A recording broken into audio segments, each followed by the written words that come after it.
Hello everyone, welcome back. If you're new here, I am Molly and I do book content here on YouTube. And I do a mixture of Christian and non-Christian, so I'm sure you'll find something that you might like or that you have read, because I also read a variety of genres. And today we have our July wrap-up, and I've got a decent amount of books to get through. One of them I haven't finished because it's a short story collection, so that's something I'm kind of reading outside of things just throughout the months and however long. And then the other one is a book that I started a couple of months ago as a non-fiction, so I was slowly going through that and I finished that in July.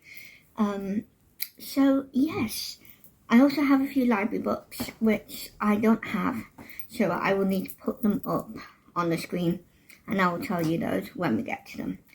If you had seen my July TBR, I have quite a lot of books because I took part in quite a lot of different readathons, not including my yearly challenges. Although actually, was it only the one readathon? I can't remember, but I've certainly had yearly challenges as well as a monthly readathon. So I've got all my notebooks, I've got my reading journal and my book that has my readathons and stuff like that, so I can double check how many I had. I think it was just one though. So before we get into the more interesting bit of the books I have read, let's go through the ones I haven't, because my TBR was massive. It was more of a pile of possibilities. I was taking part in Sunrise On The Readathon, and whilst you didn't have to do the prompts, there were prompts that you could do, and so I had a few different books for each prompt, or a couple, which did mean I didn't get to them all. One of them was also a swap for a yearly challenge, and the other one is a book that I just want to get to, and of course I did not get to it, and I will tell you about that one. It's right at the end of this pile. So I'm going to quickly go through the ones I haven't read.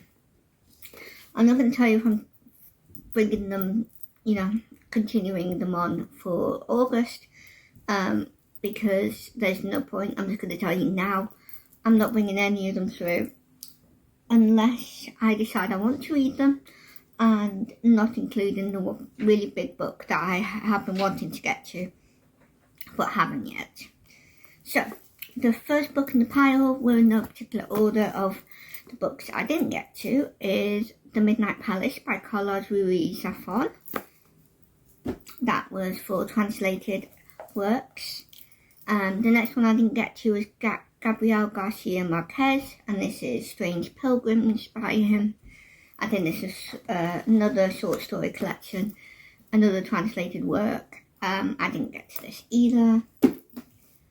The next book I didn't get to was A Little Princess by Frances Hodgson Burnett.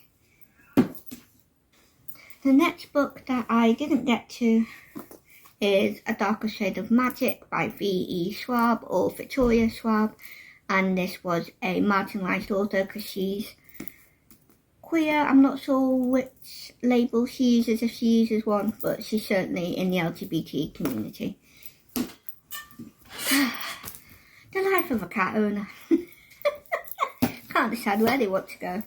Right, the next book that I didn't get to, if I can get to it, there we go, is The Dark Lady by Carla, and this was also for marginalised authors, for Sunrise On The Readathon. The next book I was hoping to get to was Tyrant by Connie Golden. This is book 2 in the Nero series that he started last year, and that I read book 1 of. Not realising that it's a series. The next book is one that I swapped out for something else, and that is The Red Queen by Philippa Gregory. I was going to read this for Alma's Journey Through Time challenge for the centuries, because we were in the 1400s, I think. Yeah, 1400s. I was initially going to read this, but then I got a library book also set during this century, and obviously I had to get to that first, because this is a bought book, so I've got all the time. that I'm alive to read it unless I decide to get rid of it. So yeah, this is the one that I swapped out. And the last of the books I did not get to is The Magic Mountain by Thomas Mann. This is a chunker of a book, and I wanted to try and at least start it this month. Didn't get started at all. So yes. Okay, so that is all of my books that I did not get to in July, and let's get into the more interesting part. And let's talk about what I did get to. So I'm going to start with my non-physical books. So I'm going to start with my library books that I don't have, and also my e-books. Well, I say books plural. I think it was just the one e-book. But yeah. Okay, so I'll put a picture up one of these sides. I always forget which way around. But one of the first books, it was actually the first book I got to in July, but the first library book that I'm going to talk about is The Staircase in the Woods by Chuck Wendig. And this is a horror. I think it's quite a new one as well because I'd heard of it and I really wanted to try it out. So when I saw it in my local library, just randomly, I was like, well, I've got to pick this up. So I did. And I enjoyed it. I gave it 4 stars, so it's a really good star rating. I thought it was definitely creepy, scary at some points, though it was also really interesting because it's kind of also sci-fi-y, gamery sort of thing. So if you're into playing computer games, you might like this. If you like horror, this is adult horror, by the way, and yeah, so that was a really interesting premise because the house just randomly appears as a staircase in the woods one day when these teenagers in the 90s were hanging out, drinking, and, you know, all your typical teenagery situations. And one of them disappears because he goes up that staircase and doesn't come back. And so about 30 years later, thereabouts, we're in the modern day 2020s sort of thing, and they're all, you know, in the late 30s, in the 40s, something like that. And they end up finding a staircase again and going to find the friend that they lost, or at least find out what happened to him if he, you know, didn't make it, or if he did. So it's all about that. It also flashes back to the 90s, to that time when they were teenagers, as well as just after the experience when they're speaking to the police, because obviously he goes missing. So yeah, it was really interesting. Definitely very gamer focused. So if you are into the more making computer games things, you'll probably know some of the things they talk about. It wasn't too much of that stuff though, so for me, as someone who doesn't know how to do any of those things, it was fine. It didn't stop my enjoyment or anything like that. And yeah, the only problem I had with it was that it was chock full, pun on his name not intended, of swear words. Usually multiple on each page, pretty much anyway, near enough. So if you're not really comfortable with swearing, you might not want to read this, as well as the fact that it's horror. It's certainly scary at times. There are also triggers as well, so just be warned. It doesn't really go into them too much, but there are triggers of overdose, self-harm, technically attempted suicide, but it's not really suicidal. It's hard to explain, and also don't want to explain too much in case I spoil it for anyone, but just be warned. And then also things to do with death, of course, as well as different types of abuse, such as neglect, verbal abuse, and sexual abuse. Again, apart from the verbal abuse and neglect, the sexual abuse isn't on the page really. It's more the end of it where the character is crying and the adult is because it was underage, shall I say, was adjusting the pants. So nothing is actually on the page, but obviously if you're sensitive or if you've had those experiences, you probably would want to either skip those or just not read the book if you would like. That's up to you. Because they're not big parts of it, it's more that you're seeing flashbacks in a way that I can best describe it. So yes, yeah. One of the characters is a few different letters in the queer alphabet. I'm not sure what all of them are. It's not really talked about much, but there are, it is talked about a little bit. And she's sexually active as well. So again, not really mentioned apart from right near the beginning, like you typically see in most horror films. So yeah, just in case you're interested or not. The rest of them, there's nothing else really. It's interesting, some of them kind of remind me of the Scooby-Doo characters, but they're not, obviously, but they kind of remind me of them. So that is the first book that I read in July. The second one I read was also a library book, so I'll put the picture up on one of these sides, and that is And Then There Were None by Agatha Christie. This is a classic mystery book, and I really enjoyed it. I gave it 5 stars. I did actually know what happened because I did watch a BBC adaptation. Years ago. I don't even know how many years ago. I think it was like an episodic one, like maybe 2 or 3 episodes or something. So very short, and it had quite famous actors in it. Charles Dance was one of the characters. Aidan Turner, if you like the Poldark, he played that main guy, as well as being in The Hobbit. He was one of the twins. I always forget which one, either Killy or Philly, and I always forget. So there's a few famous actors and a few famous British actors that, if you're not British, you might not know them, but some of us would know them. And I watched that years ago because of the act, mainly because of Aidan Turner at the time, because I was really into Poldark. But it didn't, because I had already seen it, it had been a very long time, so it didn't affect my enjoyment. I still wasn't sure how it was done, even though I knew who the killer was. And basically, if you don't know what the story is, it's basically these 10 strangers are invited to this massive house on an island, and they are picked off one by one in the same or very similar way to a children's nursery rhyme called 10 Little Soldiers. It is also under another name in the book as well,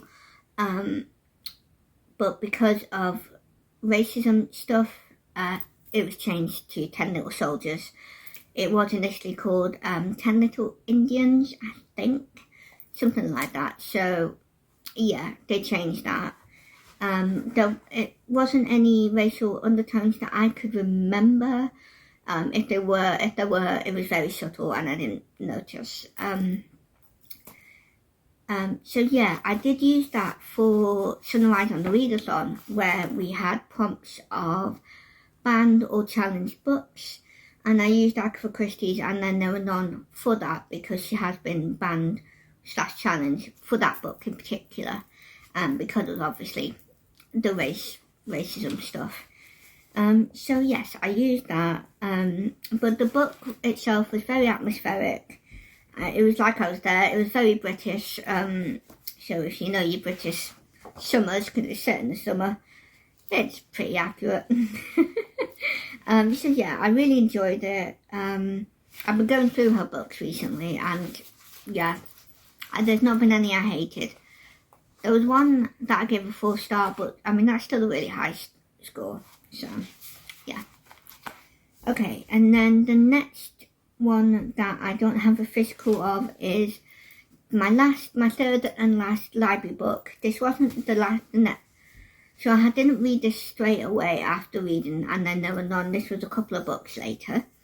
And this book is called Dark Queen Rising by Paul Doherty, and this is a historical mystery, technically. Although, honestly, it's more of a just general historical fiction than a mystery. The mystery whodunit was like 160 pages in, and for reference, it's a 210-page book. So I wouldn't really call it a mystery myself, but I did enjoy it. I gave it 4 stars. I loved the historical bit of it because it's set during the 1400s, where it's the War of the Roses, and I don't know if she's queen, but Lady Margaret Beaufort is trying to stop a certain king or prince from getting on the throne.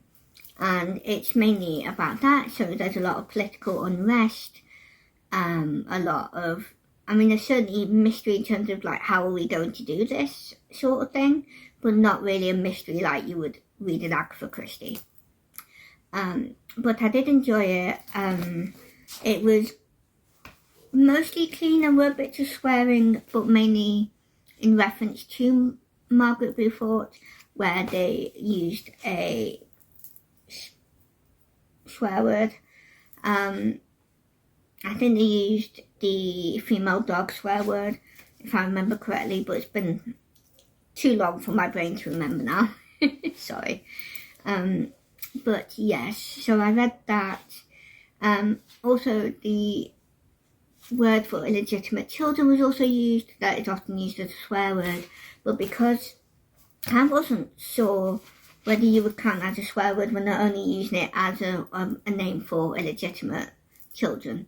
So I still read in my head that word, but I didn't really know whether I should or not as a Christian.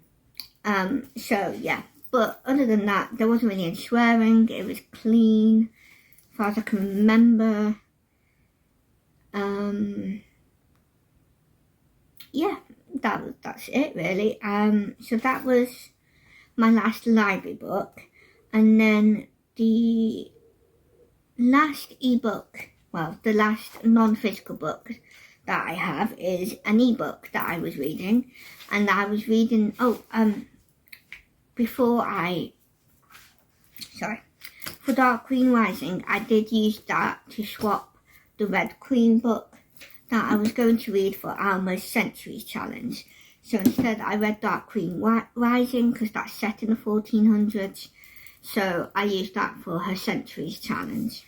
And for the last non-physical book is an ebook that I read, and that is Chronicles of Avonlea by L.L. Montgomery. This is a classic fiction. I don't know if it would be classed as children's classics. It wasn't adult where children couldn't read it, so I would guess it could be, but I'm just calling it a general classic, and you can do what you want with that basically. So this book is a short story collection of different characters who are basically living in the world of Anne of Green Gables. So some of them are set in Avonlea, some of them are set outside of Avonlea but in the nearby area of it in Canada. Some of them are characters we have met in the original series, and then others are ones that I didn't recognise, so I assume we haven't met them, or at least not yet. So I really enjoyed it. For a short story collection, you often get varying stars for each story, if you can remember or do that. I don't really do that, but I know for a fact for me, I enjoyed every single one of them. If I had to do a star, none of them would be lower than 4. I loved all of them. It was very cozy. It was funny. You still had your emotional tearing up bits, like you do with most L.L. Montgomery books that I've read so far. And it's a testament to just how much of a good author she is. I really enjoyed it. I'm enjoying going through her books. I've never really read any of her books until the past well, technically 2 years because I did start it last year. But then I did start doing the Year of More challenge that Chantel from Chantel Reads All Day is doing this year. So we're going through the Anne of Green Gables series as well as some extra other books that Ellen Montgomery has written. So yeah, I just can't recommend Ellen Montgomery enough. If you like reading stuff that isn't necessarily exciting, but you like the whole slice of life type of usually relaxing books, I definitely recommend it. She's got beautiful writing when she talks about the nature. I mean, even though Anne wasn't really in these short stories, she is mentioned in some of them, and she is briefly an actual character in a couple of them, but that's it. And there's about 12 stories, so 10 of them she's not really in them and is briefly mentioned in a few of those 10. And then 2 of them she is technically a character, but very minor ones she's just mentioned. So yeah, it's not really about Anne, it's more about other people. So yeah, love that collection, it's amazing. So that is all of my non-physical / ebooks that I have read in July. Let's get into all of the books that I have read physically, and that is quite a lot. So I'm just going in order of how they're piled up. I think they are sort of in a particular order of when I finished them, but not really necessarily. So the first book that I'm going to talk about physically is The Lost Library by Melissa Coslin. This is a Christian romantic suspense set in the modern day. And this is about, firstly, this is loosely based on Beauty and the Beast. I would say it's more certain things are, oh yeah, that's Beauty and the Beast sort of thing. So like there's stuff about libraries, there's the love interest man, he has a disfigurement, and his nickname is the Beast. So there are definitely some connections. Beauty and the Beast, the actual story, is also mentioned because this is about a library. So this is about the Lost Library, which is actually a real library. There's a historical note, or at least apparently must have been, because this library is also known as the Golden Library and was apparently hidden below the Kremlin in Moscow. So it is based on a real place, but not completely. So I don't know whether it's really been found or anything like that. But it was really good. It gripped me from the start. It's definitely the sort of book you could see as an action film. So if you like things like National Treasure, it kind of reminded me of that in terms of it's very on the go, quite quickly.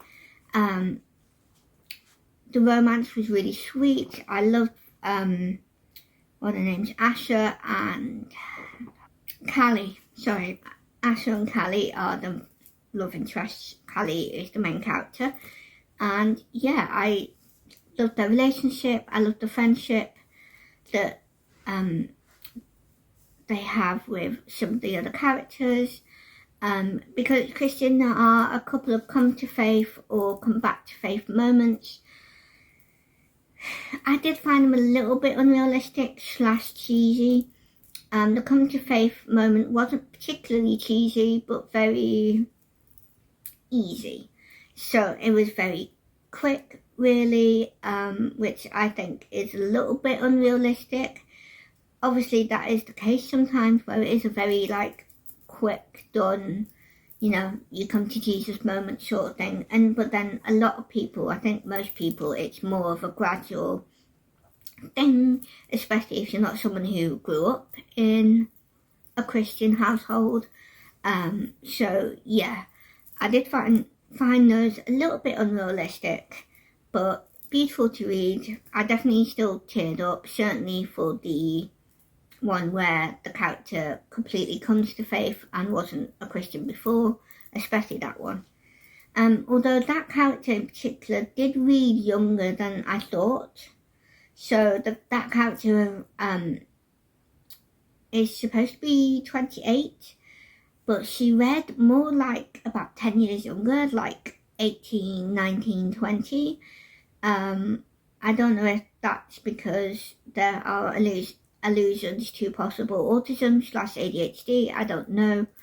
And again, obviously those doesn't necessarily mean that you're childish either.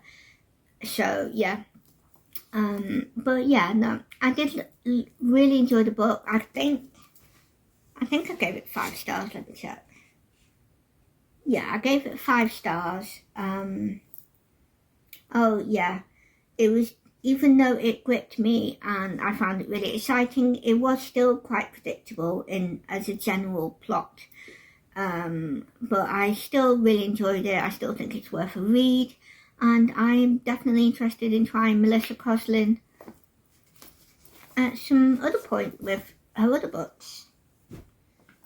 So yeah, and I also used this for Oceana's Read Christian Romance Challenge. I can't remember which one I used it for. I think I used it for new author, but I can't quite remember. So what I will do is, when I'm editing, I will write it down and I will say yes or no, basically. I'll say, yeah, it was new author, or I'll say it was actually this. The only one it could have been was new author or new purchase, so it would have been one of those two. But yeah, that's The Lost Library. I enjoyed it. It was really good. A very quick read as well. I think I read in about 3 days. And it's not a big book, but it's not the smallest either.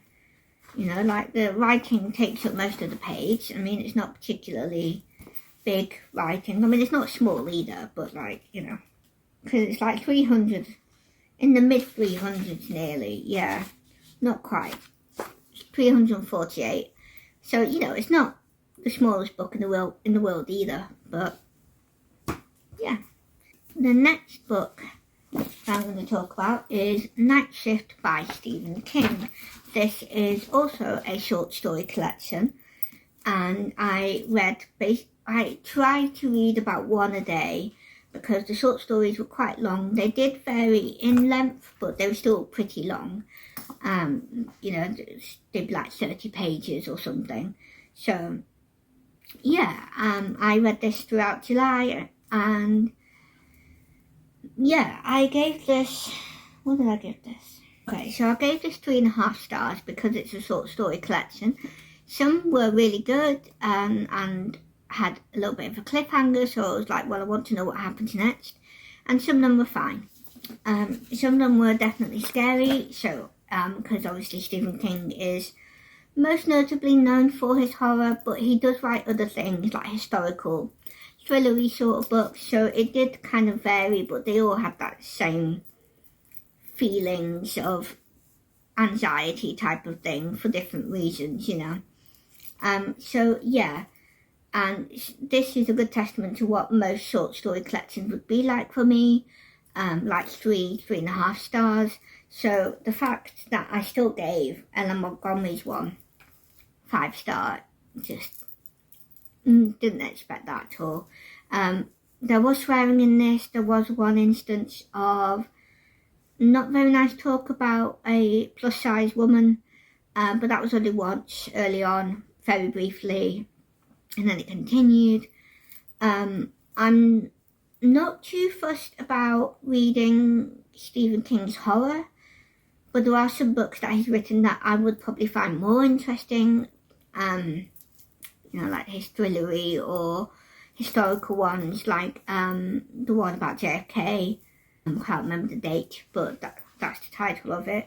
So stuff like that I might be more interested in reading, although the JFK one is a massive book.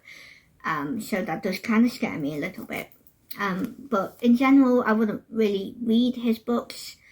There's swearing in it as well. But yeah, I'm glad I read it, because I've never read Stephen King before.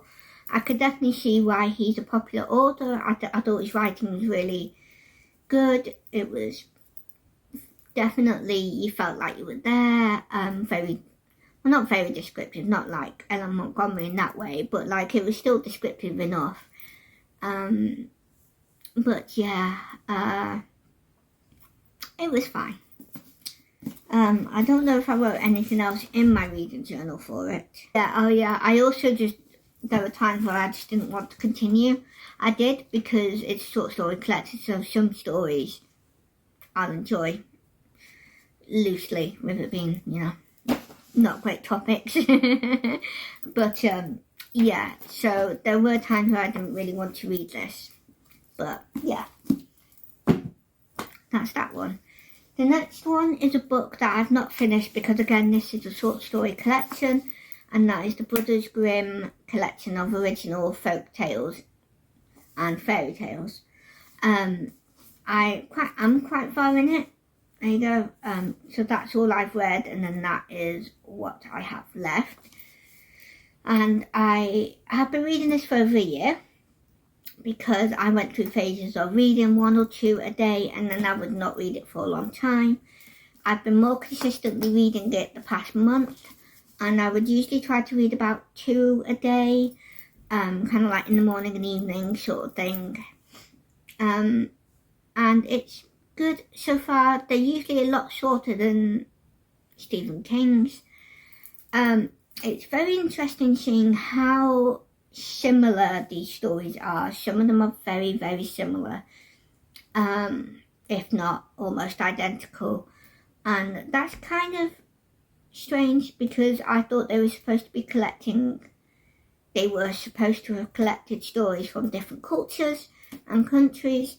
So I mean, I am aware that a lot of stories are often based on the same things, so obviously they would be very similar in certain ways, but then others I'm like, not too sure about.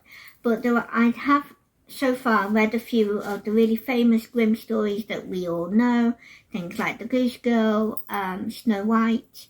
There was even a short story before Snow White that was very similar to Snow White, but a bit different. It was a male character instead, and it wasn't quite the same. It was definitely, like, when you read it, you saw the similarities, but it's definitely a different story. So yeah, it's certainly been interesting. I want to say enjoy is the right word, but I'm not hating it either. Like, I'm still going to continue it. But yeah, so this is one I've not actually finished, and I'm not actually using as something to take part in. Oh no. But I did thought I should mention it, because I have been reading it this month. Let's put that there, my bookmark fell out. Right, so that's the one that I didn't finish, technically. Right, the next book that I read and finished is My Husband by Maud Ventura. This is a translated work, French to English, and so I used this for the translated works prompt in Sunrise On The Readathon. I love this book. I read it in 2 days.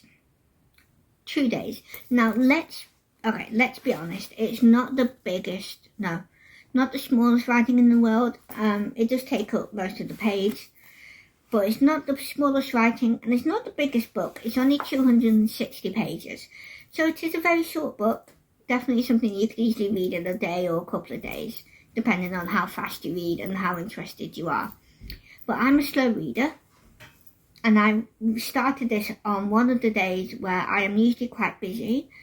So the fact that I read a lot on that day and then finished it on the day after, and on that day I was also visiting a friend, so I was also busy then as well. So the fact that I finished this on those days is crazy. I really enjoyed it. Now, to be fair, well, not fair, but as a warning, I guess, I don't necessarily agree with this relationship. So, as the title suggests, this is a week in a woman's life to do with her obsessing with her husband. There are very clearly signs that she has anxiety about her relationship. Very clearly, she is 85% sure that she's on the autism spectrum. Maybe not ADHD, but possibly, but certainly autistic. And it's definitely not a healthy relationship. Both her, I'll cut that out. So the character is an unnamed character. You don't know her name, kind of like in Rebecca. It's all in her point of view. I think it is what you would call a stream of consciousness. So it's kind of like she's telling you about her week in depth. It's also doesn't really have chapters, but it sort of does. So each time it looks like this, it's a new chapter, but there's no chapter heading. But there are different parts, and they go from Monday to Sunday, I think. Monday to Sunday, but there's also a prologue and an epilogue. So yeah, it's probably not for everyone, not just because of the content of the relationship, but also just because it might not be your sort of thing, because it is just about every day for that week of her life. So it's kind of weird that I enjoyed it so much, but I was just really curious about what's going on. And I don't know whether to be concerned, but I could relate to her. Not in all of the ways, thankfully not in the really worrying ways, thankfully. But there were definitely things like her anxiety over whether her husband loves her is definitely something I kind of struggle with. Not because I have a husband or a boyfriend or anything like that, but it's definitely something that I have worried about because of things like trust issues or whatever. So yeah, I definitely could relate in some ways, and then definitely not in others. I will have to say to our content warnings. I'm just gonna have a look in here because I wrote them down, I think. Darn it, I didn't write it in. Okay. I didn't write it in, but there's definitely content. I can't remember about the swearing. There might be, should be warned. I'm not sure. But there is definitely content to do with cheating, and there's actual scenes described. So you'll want to either not read them or skip through them. There's only 2 actual scenes in the entire book, and I think they went quite quickly. Can't quite remember, but they weren't massively long. Either way, maybe a page and a half or something like that for each one or something. So very short, if not shorter than that.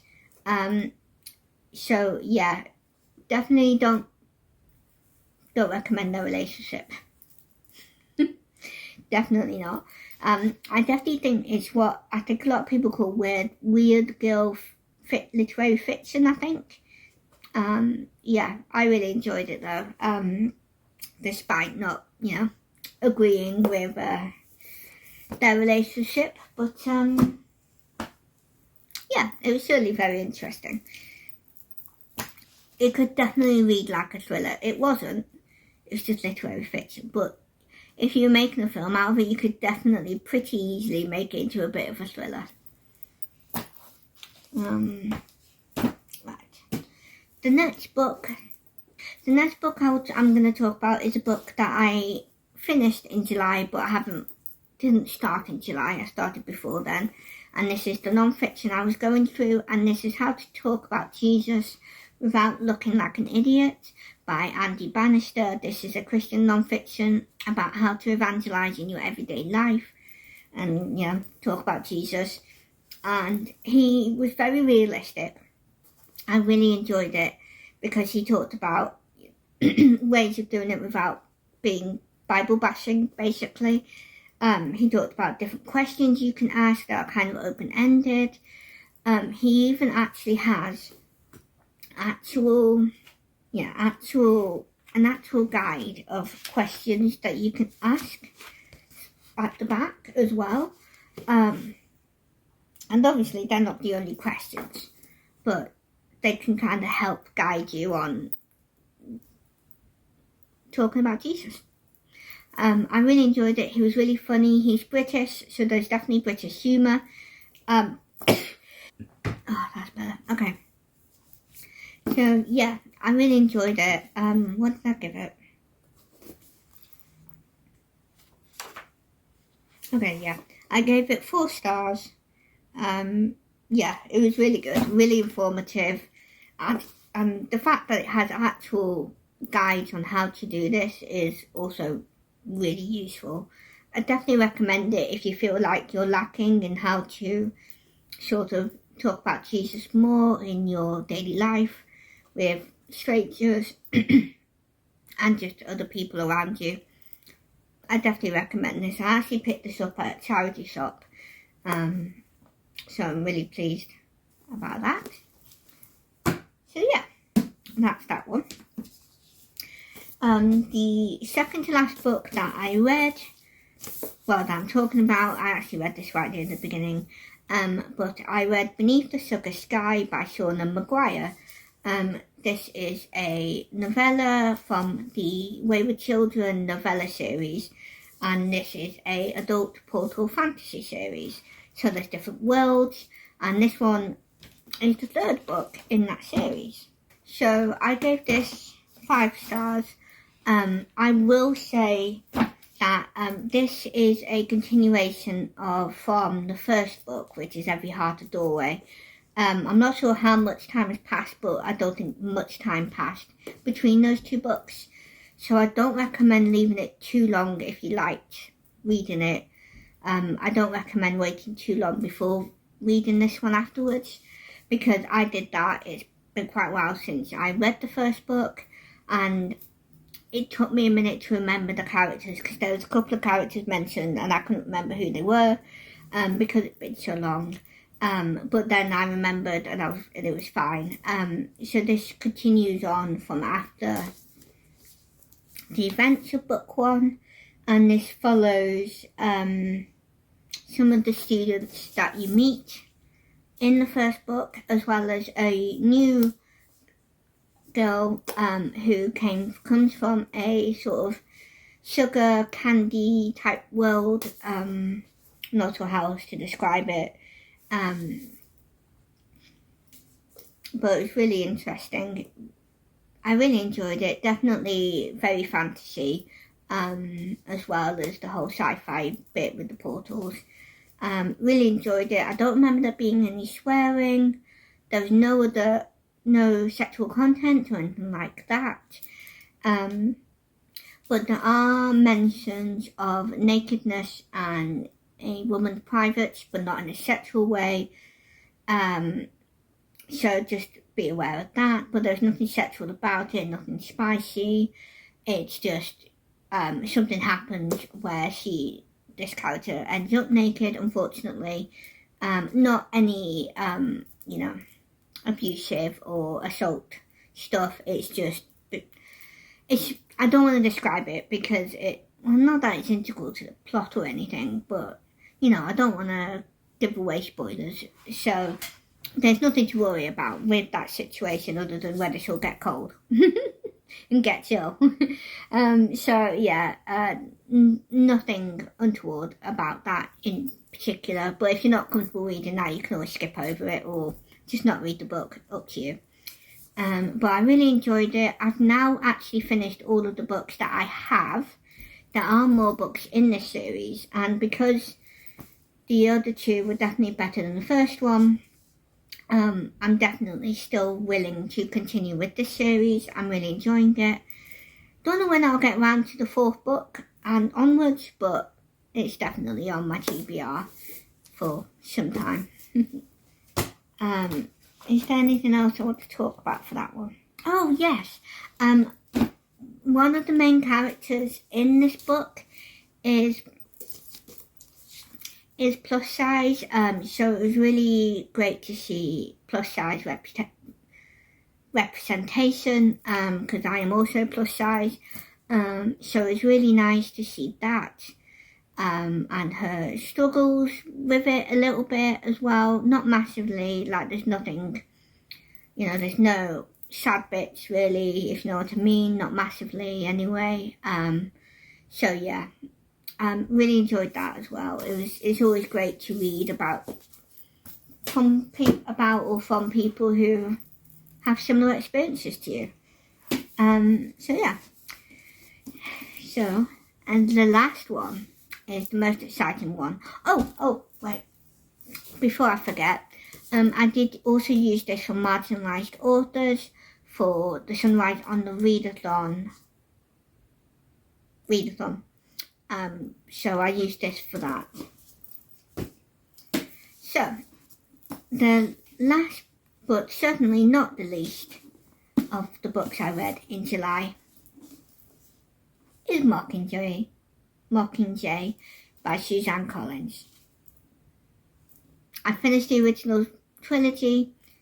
I have technically read the first 3 books, but I did not finish Mockingjay at the time. I have now finished all of them, so I have officially completed the original trilogy. I'm hoping to get to the first prequel, Ballad of Songbirds and Snakes, this month, hopefully. Although I have seen the page count for that, so I'm a little bit terrified. But it's fine. So, again, love this book. Fantastic. It is the culmination of everything that had happened to Katniss and all of the other characters that she meets along the way. I gave it 5 stars. It was just really good. I don't know why I DNF'd it as a teenager, because it's not any less interesting than the other 2. It's written in the same way. It's the same amount of slower but then interesting parts. So I'm not sure why I DNF'd it in the first place. Maybe I was bored in more of a way where I wanted to read other books more than I wanted to read this. And I don't necessarily think it's because I thought this was particularly boring necessarily. I think I was just more interested in other books. I don't know though. It was so long ago. Not been a teenager for a long time. So yeah, I really enjoyed it. Again, obviously, there are sad parts in this, so just be warned, it is YA, so it does go into things a little bit more than you would with like children's middle grade sort of stuff. But there is nothing in it content wise other than the nearest thing is sort of kind of suicidal or self-harm, but it's kind of weird because it isn't really. It's more that one of the characters is trying to starve themselves because, they're depressed. But it doesn't really work out because the character still eats sometimes. So I don't know whether you would really call that suicidal or self-harm really. I think use your own judgment with that one. But I mean, nothing comes of it, and it's not, if you're worried, it's not really described.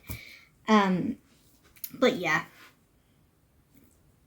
I have really enjoyed the series. I'm really enjoying rereading the original 3 and then trying out the 2 prequels, especially Sunrise on the Reaping.